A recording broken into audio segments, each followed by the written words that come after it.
नित्यानन्देश्वर समारम्भां नित्यानन्देश्वरि मध्यमाम् अस्मदाचार्यपर्यन्तां वन्दे गुरुपरम्पराम्.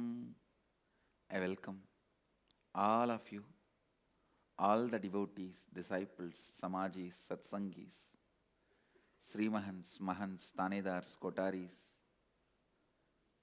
visitors, viewers, everyone sitting with us through Nityananda TV, Sadhana TV, two-way video conferencing, RR TV, having Nayana Diksha, sitting with us in two-way video conferencing, having Nayana Diksha, Kuala Lumpur Adinam, Ohio Adinam, Kulim, Malaysia, Phoenix, Arizona, Redmond, Washington, Toronto Adinam, Istanbul, Turkey, Sedona, Arizona, Guadalupe Adinam, Vancouver, Canada, Seattle Adinam, San Jose Adinam, Madhyanatma, Montclair, California, China, Hyderabad Adinam, Bididi Nityananda Nagar, St. Louis, Warrington, UK, Houston Adinam, Manhattan, New York, Doncaster, UK, Sugarland, Texas, Amersfoort, Netherlands, Bangalore North, Vancouver, Bhubaneswar, Singapore Adinam, Dubai Adinam, Hyderabad, Gupta Kashi, London Kashi, Tiruvanmiyur Adinam, and some more cities are joining. I welcome all of you with my love and respects. Today I will enter into the Shanti Mantra of Kathopanishad. Please recite along with me. Om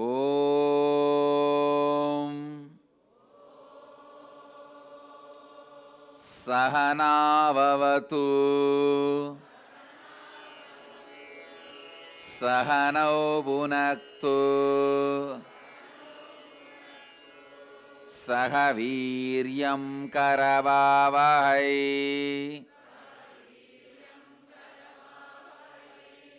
Tejasvinavaditamastu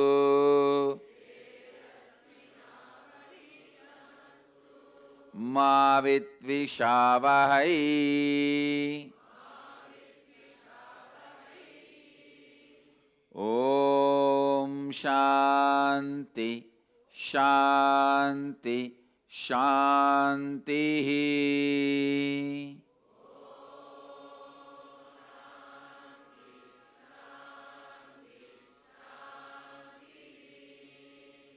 Please repeat. Om Sahana Vavatu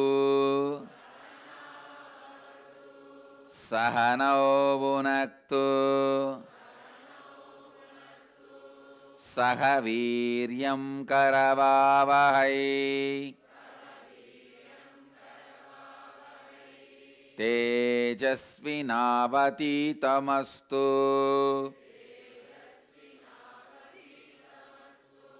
Ma Vitvishavahay. Om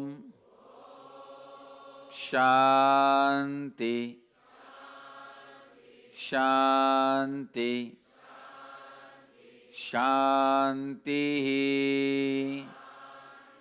I first want to introduce this concept of Shanti Mantra, which is unique to Indian education system, pre-Macaulay. Please understand. I do not want to accept anything post-Macaulay as Indian education system. The cultural genocide done by the British, where everything Indian is disrespected, thrown, destroyed.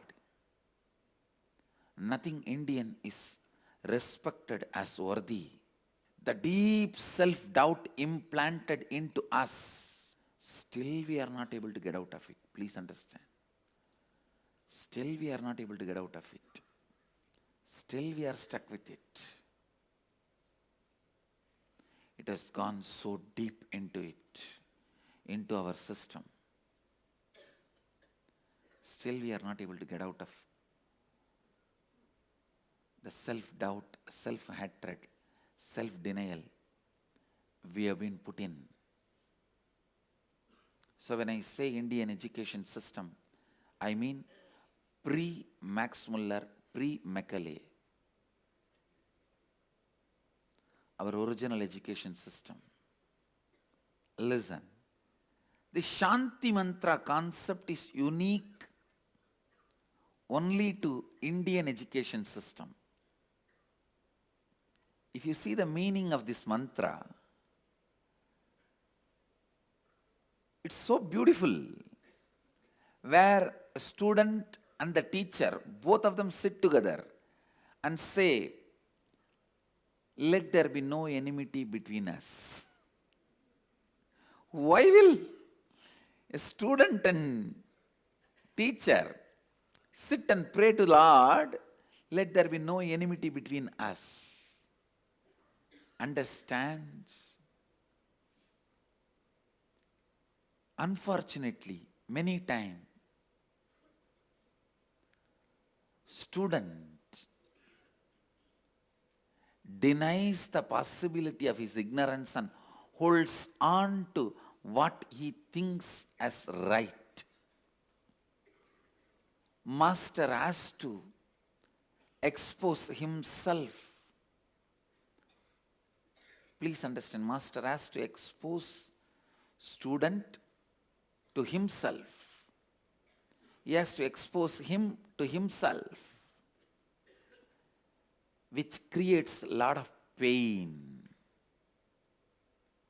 Lot of incompletions are attacked, shaken. So there is a possibility for a student to develop a subtle anger, vengeance, violence towards the teacher, thinking that whatever I say is saying no to it. Whatever I say is saying no to it. Anything which makes me happy is denying it. Maybe he is not just interested in teaching, he is interested in putting me down. There is every possibility. You can start developing the anger, understand? As a victim of the student's anger, victim of the disciples' anger, I tell you this. Many times I have been a victim of this disciples' anger, who are not matured enough to learn, but who go on uttering, repeating stupid words like a parrot. No, I have surrendered myself to you. I have surrendered myself to you. Please teach me exactly as it should be taught. Please make it happen as you want it to happen. The moment I put my hand on the pulse, no. Even breaking your ideas about me is part of my job. Understand, many times I have been a victim of the so-called students' anger. The very education process in Indian tradition is awakening you.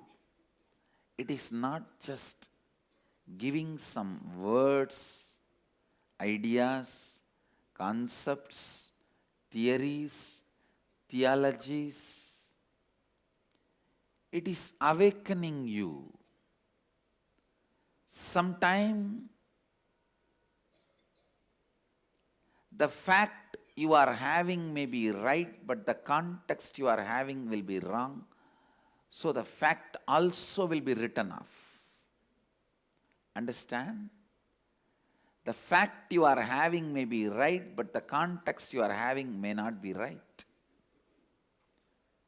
So during those moments, not just the context, even fact will be written off.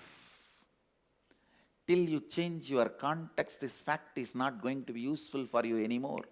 Go and come back. If you see in Upanishads, Master asks the disciple, go.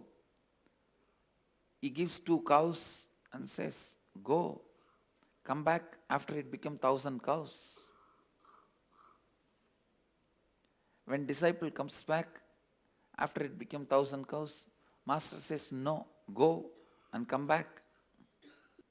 Disciple could not understand, what is this? It's already become 1,000. Why is he not accepting me? He went and sat and meditated. Suddenly he saw in that his mind got dissolved. He himself became like one more cow.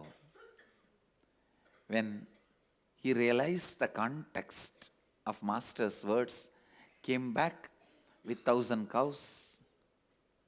Master said, come on, receive the 1,001 cows. When the context is not right, even if the facts are right, you are written off. So in this whole process of awakening, so much of patience is required from the side of student. So much of understanding is required from the student's side. Shanti Mantra sets the context of Indian education system. And in Indian education system, there is no higher and lower. Means teacher is not considered as higher than you. Student is not considered lower than the teacher, because it is very clear, teacher also goes on learning by teaching. Please understand, it is a student who makes person into teacher. It's a student who makes the person into teacher. It's a teacher. Listen. Teacher cannot be self-centric. And education is such, both constantly gets enriched. Playing the role of a teacher for millions for last more than 12 years. I wanted to tell you this. I started teaching, I think, in 2001. And now it is 2015, almost 14 years. Being the teacher, playing the role of a teacher also for millions for last 14 years, I want to tell you, I am enriched more than any of my students by teaching. Please understand, all my classes, the only person who attended is me.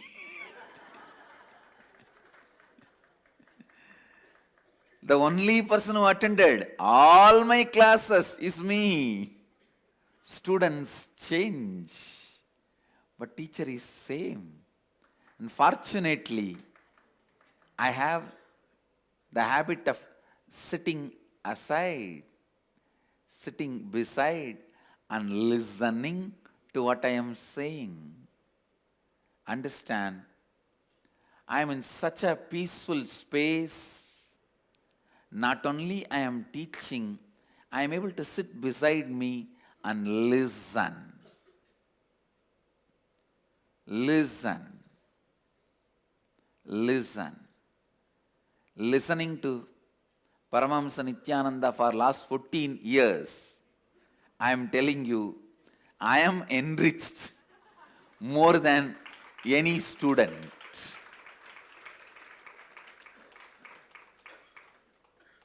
That's the truth. If a teacher is not enriched by his teachings, please don't listen to him. If a teacher is not coming up with a new truths and asking you to do some same meditation, kriya, pranayama, yoga for last 25 years, please save yourself. Because if the teacher is enriched, he is bound to come up with the new truths, techniques, methods for a various group,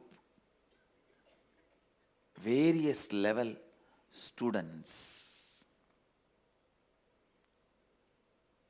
Understand? The whole context of Indian education system is introduced in this one verse, in this one Shanti mantra. In Indian education system, the first context set about education is, let both of us be together and be protected. Let us not hurt each other. Let us not cherish enmity towards each other. Let's not cherish anger towards each other. See, all of us know master cannot cherish any anger towards the disciple. What is there? Why should the line say, let both of us not cherish the anger? It means there is always a possibility disciple can have self-doubt. Maybe my ignorance is being exploited. Maybe because I am ignorant, he is not only just teaching me, he is constantly pulling me down, putting me down. Understand? Presence of ignorance is always painful. Pain is the method. Pain is the method to measure the presence of ignorance. Understand? Pain proves the presence of ignorance. Ignorance always will be causing pain. Please understand, make this as a scale. Anything does not cause pain is not ignorance. Anything ignorance will cause pain. Will cause pain. Understand? When you are sitting with so much of pus, wounds, internally, externally, even if master tells you, please apply the medicine, you will feel hurt. See, he is pointing my wounds. He is all the time thinking about my wounds. Understand? My job is the most difficult job, I tell you. I have to cut your ego without you feeling the pain. First thing, I have to make you understand which part of you is tumor and which part of you is muscle.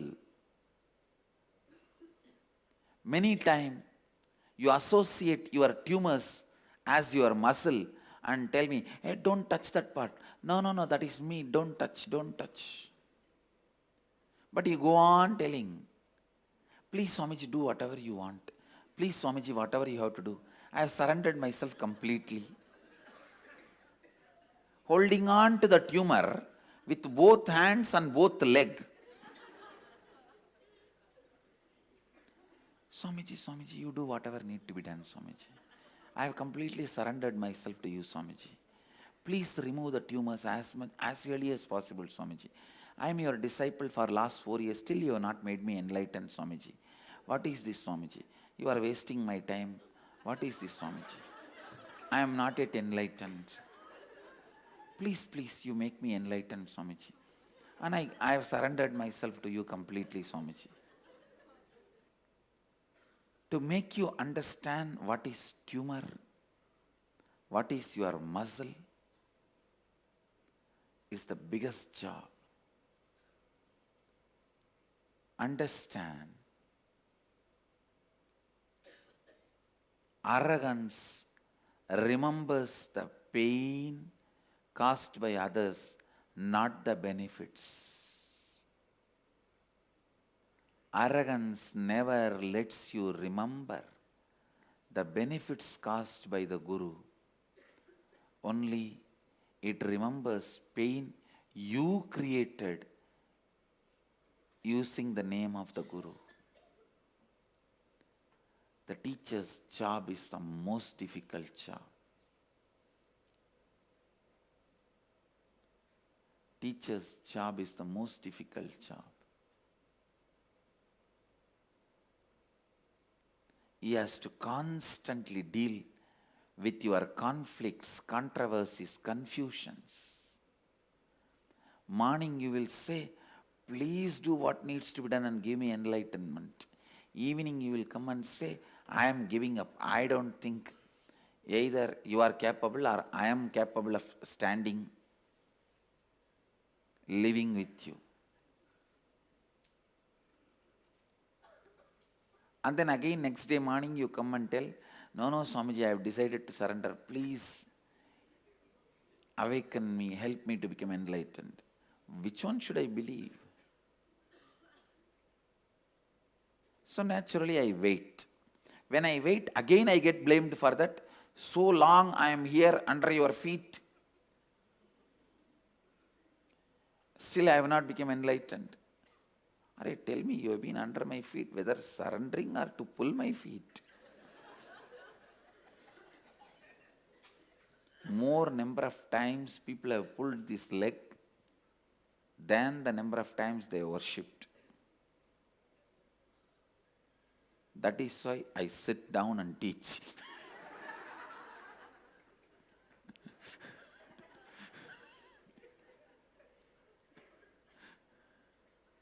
Understand? Indian education system is not just giving you some informations, not bothered about you. No. It is one of the most subtle and most powerful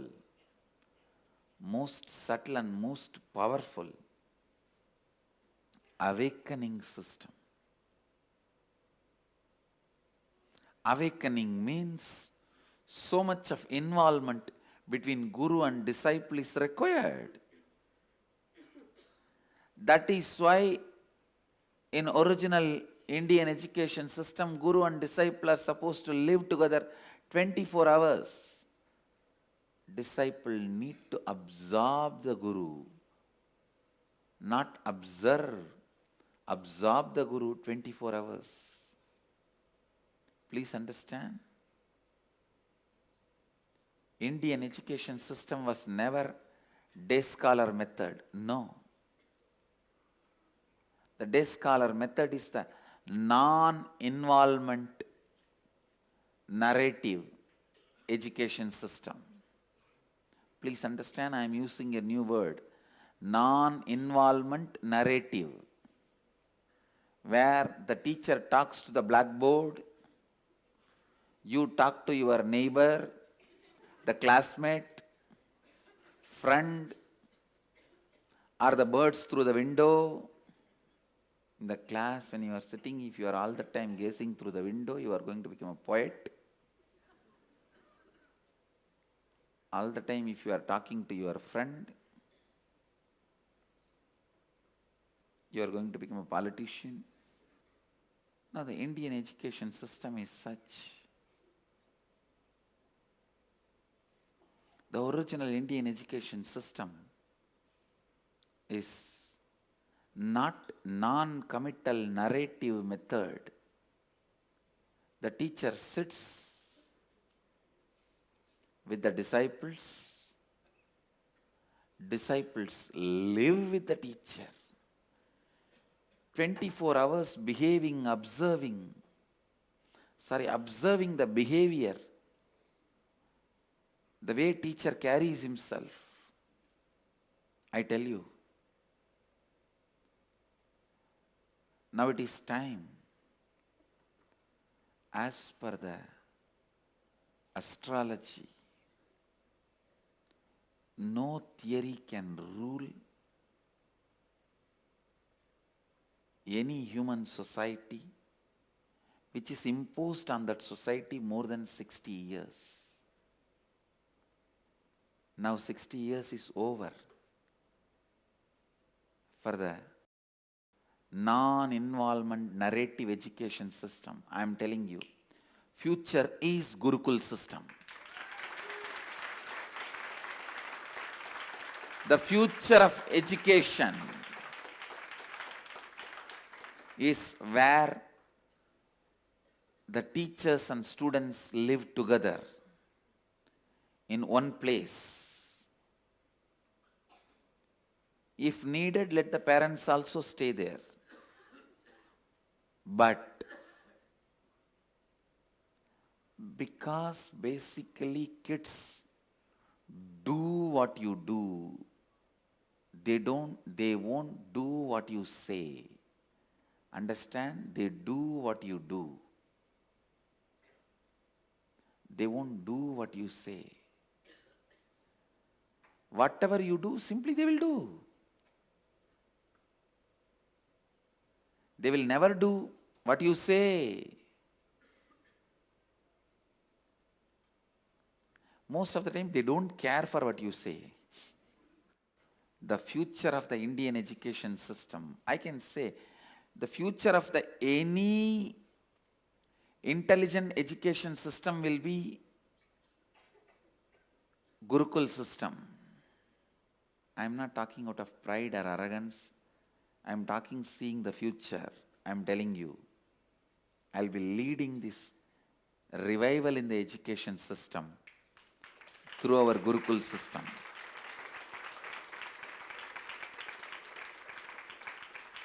Through our Gurukul system. It is going to be the Gurukuls. In Indian education system, complete involvement is required from the side of the teacher and the student. Student need to study the teacher. Teacher need to study the student. Understand? After thoroughly studying the student, teacher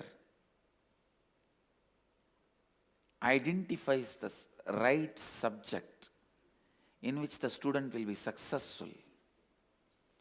Few things are basic for everyone, like science of completion and enlightenment. Other than the science of enlightenment, all other things, master selects the subject in which the student will be successful. And then student is trained specifically in those fields with the knowledge of enlightenment, with the science of enlightenment, with the truth of enlightenment as the context. Even if you learn the archery, enlightenment is the context. If you study administration, enlightenment is the context. If you learn about business, enlightenment is the context. If you learn plumbing, building houses, sculpting, enlightenment is the context. Indian education system is more of a transmission of the knowledge, not transfer of knowledge. It is not just information based. I am telling you, all the education institutions in the modern day trying to teach the Indian knowledge like a sculpting or making the deities or Stapatya Veda, in the structure of modern day education organizations like a school, college, they are utter failure. The students who have studied up to postgraduate in those institutes, I can see the fellow who has studied post-graduation, who has a double degree in sculpting cannot make one small Ganesha. But the boy who grows up with his father as guru, at the age of 6, he can do wonders in stone. He can write poetry in stone. When he produces something, it will be literally poetry in the stone. Thanks to Indian government allowing kids to work with the family, with the parents in non-hazardous fields. The labor law in India has been corrected. Kids can work with the parents in family concerns because many of the Indian art is a family concern. I was wondering, if the children are not allowed to work with the parents, they will never learn and specialize. See, the Western education method is based on updating. The more you delay purchase of any IT product, you will get a cheaper and better product. The more you delay, you will get a cheaper and better product because it is an updation method. But Indian things are specialization method. The more number of years you spend on it, more you will be specialized. Weaving, carving, agriculture, building. That is why in our education system, in our social system, we insisted son doing the job of the father. It is so stupid. It is so stupid. That system was questioned, abused, beaten, finally destroyed. Now, we don't have identity and we are not able to be self-sustaining because the stability of our society is destroyed. Earlier we know every year how many engineers will be produced, how many agriculturists will be produced.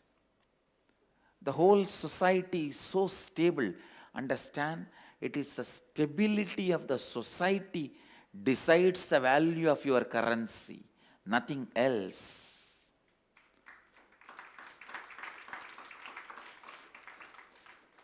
It is stability of the society that decides the value of currency. In a very cunning, systematic way, in the name of destroying untouchability, which was not there the way it is projected now. Please understand, a boy goes to the Gurukul and tells the Guru, I want to join your Gurukul. Guru asks, what is your community? The boy says, I do not know.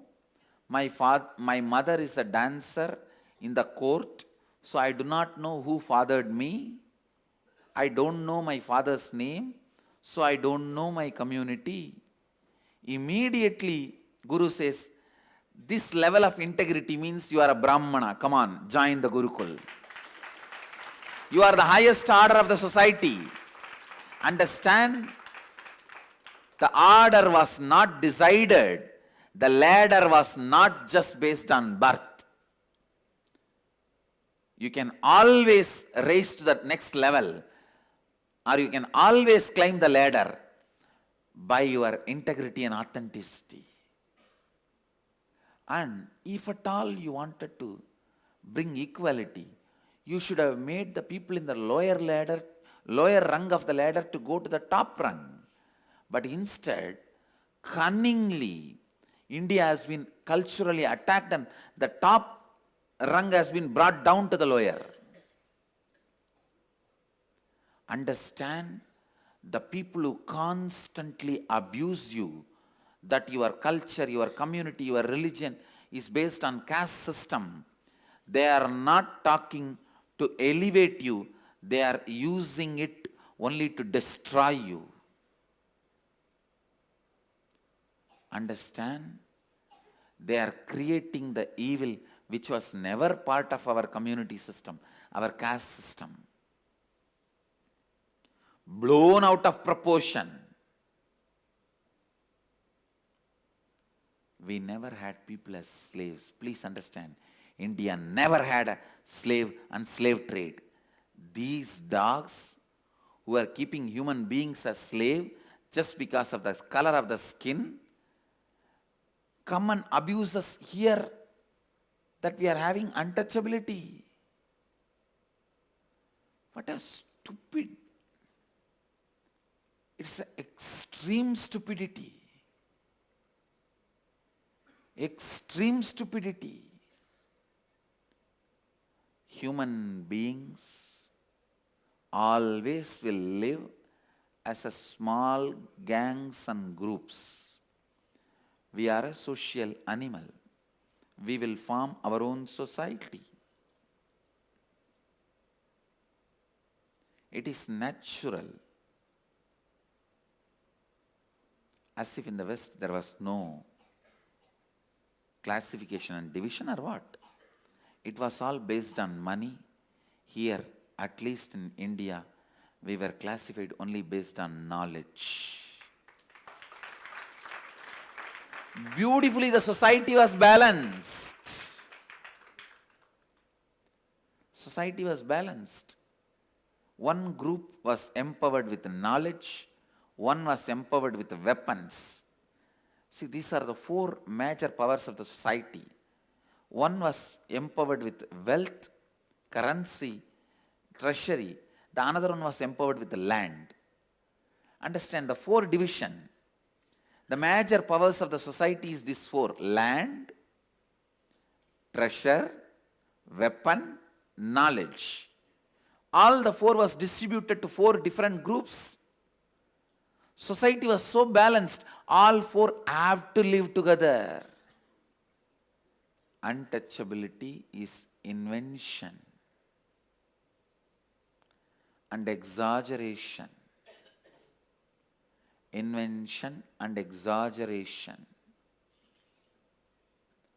of the stupid anti-Hindu theologies. And these fellows, they go on claiming Vedas are recent inventions. Recently I was reading an article by one of the great Western awarded, rewarded intellectual. This stupid fellow has written a big article saying that no, untouchability in India are thousands of years old. It is the quotations are there, the quotes are, he's quoting here and there, some mistranslated, distorted Sanskrit verses from Rigveda, Manusmriti and all that, and saying at least the untouchability is 10,000 years old. See these Vedas and these Manusmritis. And then the latter part of the article, the same stupid dog is writing, Vedas are only 2,000 years old. The beginning is saying the untouchability which is quoted in the Vedas are 10,000 years old. And he is proving, he is trying to establish that by quoting the Vedas and Smritis. And then in the latter part of the article, he suddenly claims Vedas themselves are only 2,000 years old. You don't need to display your stupidity so openly.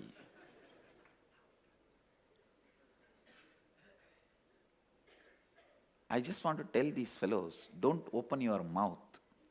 People will at least doubt you may be intelligent. Or you may be fool. But if you open your mouth, you will confirm you are a fool.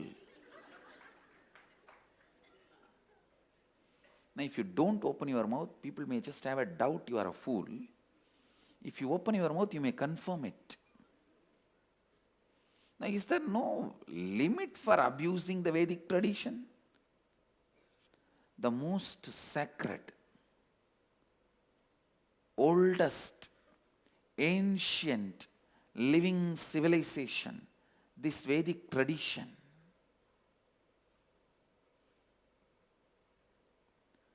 and its own amazing education system.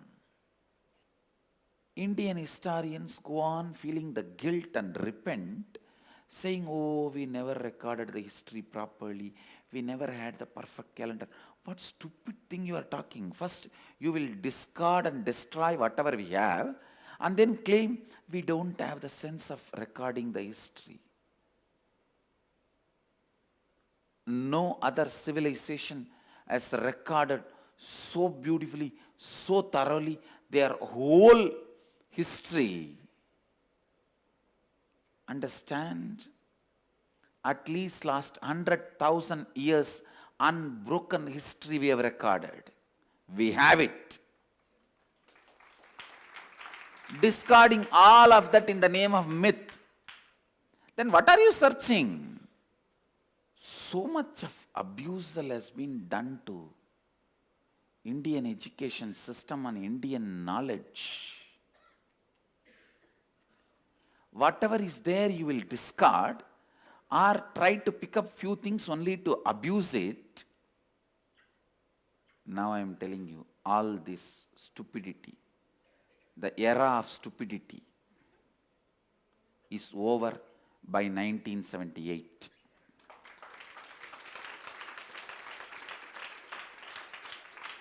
We are no more in 1970s to listen to all this stupidity. Understand? Ours is the most authentic calendar system. Everything is so beautifully recorded, so beautifully available. The Indian education system, if revived in all its authenticity, we will become Jagat Guru, Guru of the world. Understand, we were Guru of the world. We will become Guru of the world.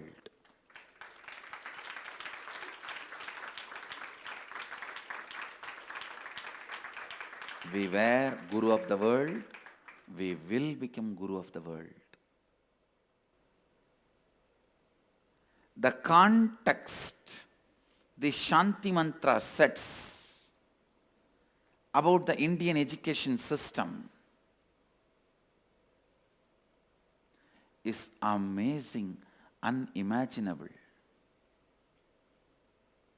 I need to introduce this context for some more days. I need to remove a lot of misconceptions about the Indian education system to the world. Only then I can expand on Shanti Mantra and enter into the Upanishads. I don't know how many days it is going to take, I'll do it. How many ever days it takes, I'll do it.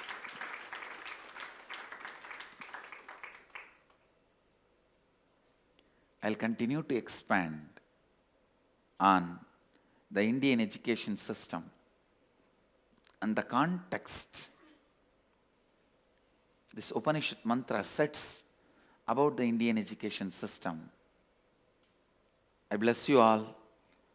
Let you all radiate with integrity, authenticity, responsibility, enriching, causing, living Advaita, the eternal bliss, Nityananda. Thank you. Be blissful. Nityananda Dhyanapitham, Nityananda Nagar, off Mysore Road, Bidadi, Bengaluru. Phone 08027279999, www.nityananda.org, www.youtube.com/lifeblissfoundation.